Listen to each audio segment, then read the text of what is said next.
Welcome back to my channel. இன்றைக்கி 15th November. இன்றைக்கி எனக்கு ரெஸ்ட் டே. அப்புறம் இன்றைக்கி லோடிங் டே. எவ்வளோ கார்புனா 550 கார்பு. ஒரு நிமிஷம் பார்த்துக்கிறேன், செக் பண்ணிக்கிறேன்.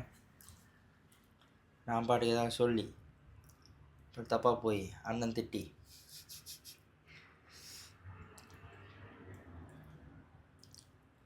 550 கார்பு, 140 ப்ரோட்டீனு, ஃபேட் 30. எப்படின்னா 6 மீல்ஸாக பிரிச்சிட்டேன் எல்லாத்தையும். அதாவது எல்லாமே பேலன்ஸ் ஆகிற மாதிரி, ஃபேட்டு கார்பு ப்ரோட்டீன் எல்லாமே மூணையும் கொண்டு வர மாதிரி 6 மீல்ஸாக பிரிச்சுட்டேன். இப்போ மீல் 1 ரெடி ஆயிடுச்சு. ரைஸ் குக்கரில் ரைஸ் ரெடி ஆயிடுச்சு. இங்கே சூப் மாதிரி வச்சுட்டு சிக்கன், ஏன்னா ப்ரோட்டீன் கம்மி தானே, கார்பு அதிகம். லோட் பண்ணி பார்க்குறேன் எப்படி இருக்குன்னு. பார்த்துட்டு இதான் வந்து எம்டி ஸ்டொமக்கு சிக் தான் இருக்குது. கொஞ்சம் ஃப்ளாட்டாக கிறிஸ்பாக இருக்கேன். ஓகே, சாப்பிட்டு அப்புறம் வரேன்.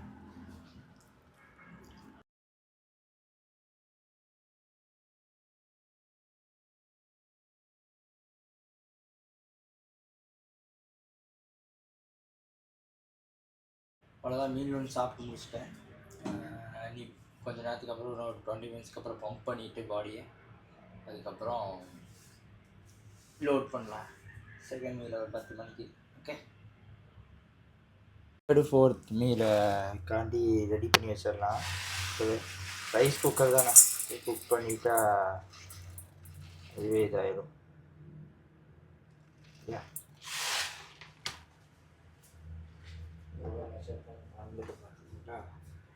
இதுதான் பிரச்சனை. 240. ஓகே,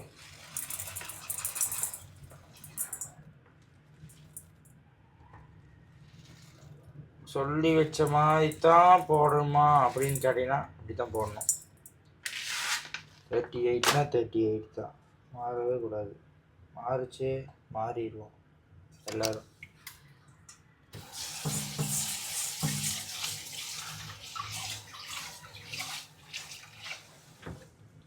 அதேமாதிரி இந்த ஊர் ரைஸ் ஊற வைக்க தேவைன்னு நினைக்கிறேன். அதாவது ஸ்டிக்கியாக இருக்குது. லைக் ஸ்டிக்கி ரைஸ் தான் சொல்லுவாங்கள்ல, அந்த மாதிரி தான்.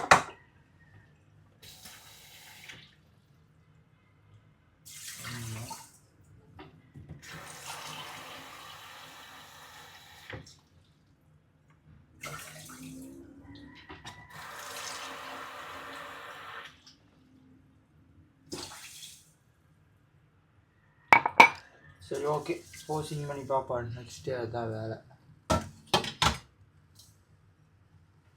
பெஞ்ச் ஃபிசிக் பண்ணிடுறேன், பாடி பில்டிங்கும் பண்ணிடுவேன். ஆனால் மியூசிக்கல் போசிங் நீ அதுதான் இன்றைக்கி ஃபுல்லாக ப்ராக்டிஸ்னா ஒரு 2 நாளைக்கு. அண்ட் திஸ் இதுதான் WNBFோட என்னோடய பாடி பில்டிங் காம்படிஷன்.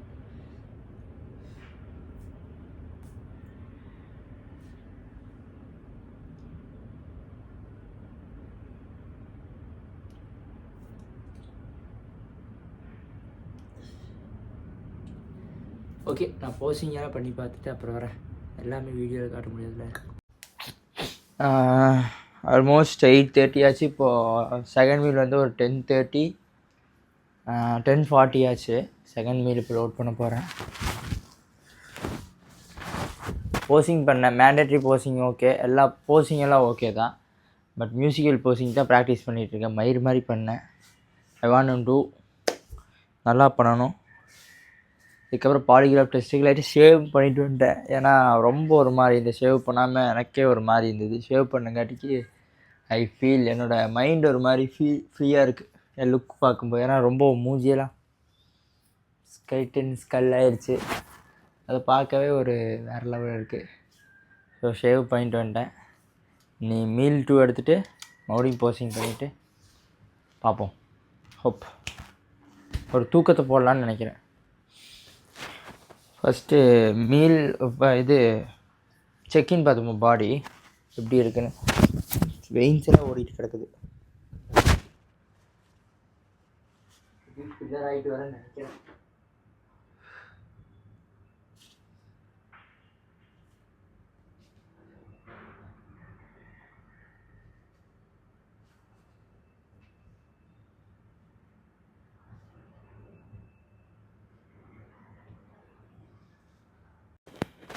என்ன சொல்கிறது, நீங்கள் வந்து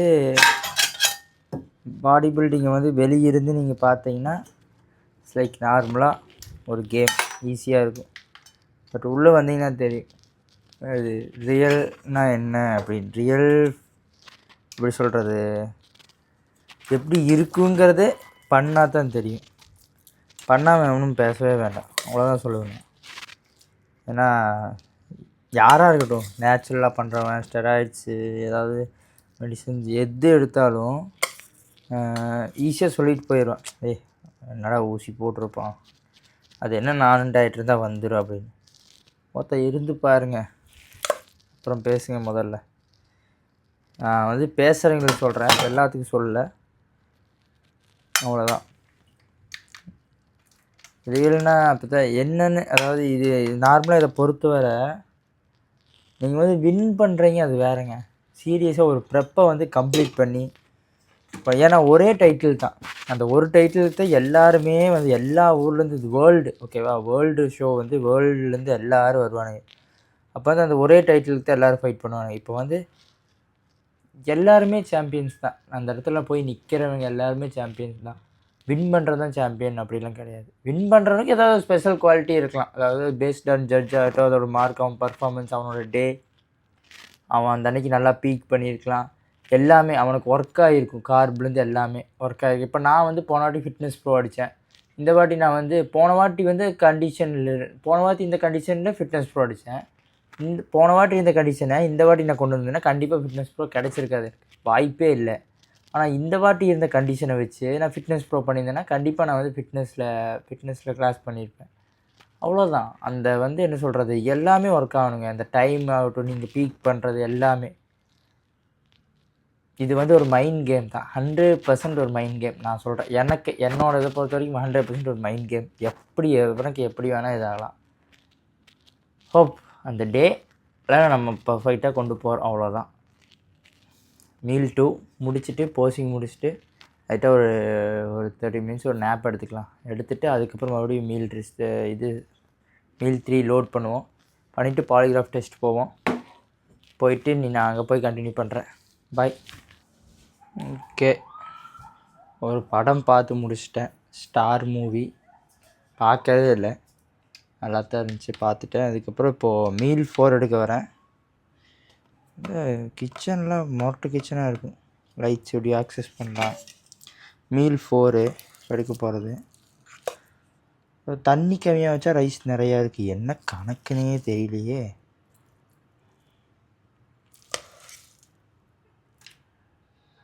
ஓகே, loading 380.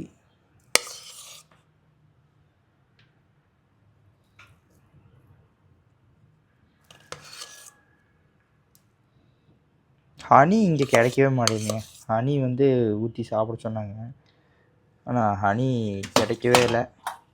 தேடணும் ஹனி நேற்று ஃபுல்லாக இருந்தது, அதுவும் 400 பீசஸ் போட்டிருந்துச்சு, லைக் 400 ரூபா போட்டிருந்துச்சு. இதை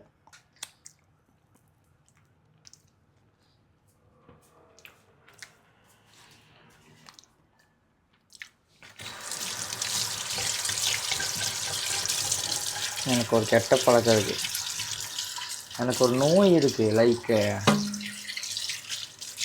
அது வந்து இடம் சுத்தமாக எல்லாம் பிடிக்காது, வெறியாயிடும்.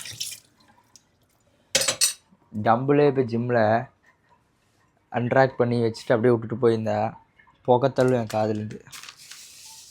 கொஞ்சம் சால்ட்டு போட்டுக்கலாம். சால்ட்டு கம்மியாக தான் ஆட் பண்ணியிருந்தேன், சால்ட் ஆட் பண்ணிக்கலாம்.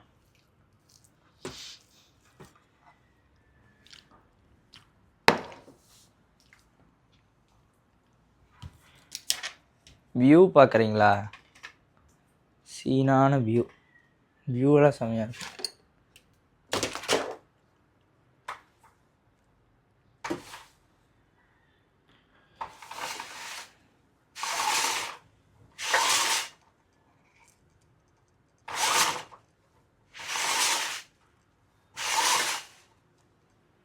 எப்படி வியூ,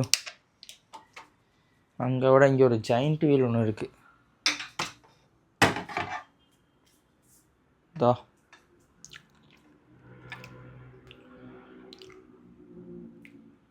நைஸ் வியூ. சரி ஓகே, 4th மீலை முடிச்சுட்டு நான் நெக்ஸ்ட்டு பம்ப் பண்ணிவிட்டு போசிங் பார்க்கணும்.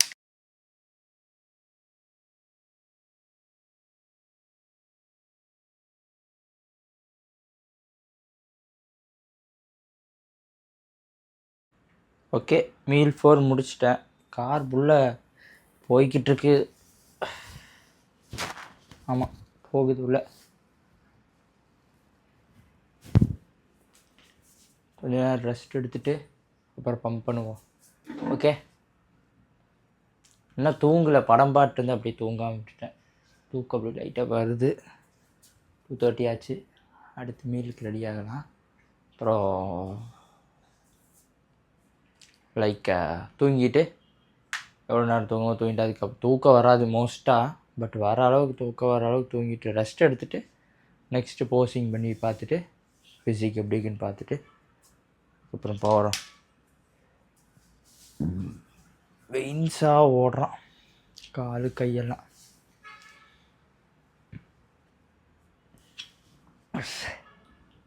ஓகே, அவ்வளோதான். 5th மீல் முடிச்சுட்டு பாலிகிராஃப் எக்ஸாமுக்கு வந்துட்டேன். ஒரு ஹோட்டலு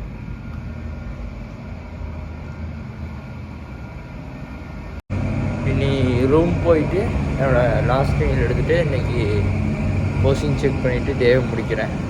பார்க்குறேன். இதான் பாலிகிராஃப் எக்ஸாம்.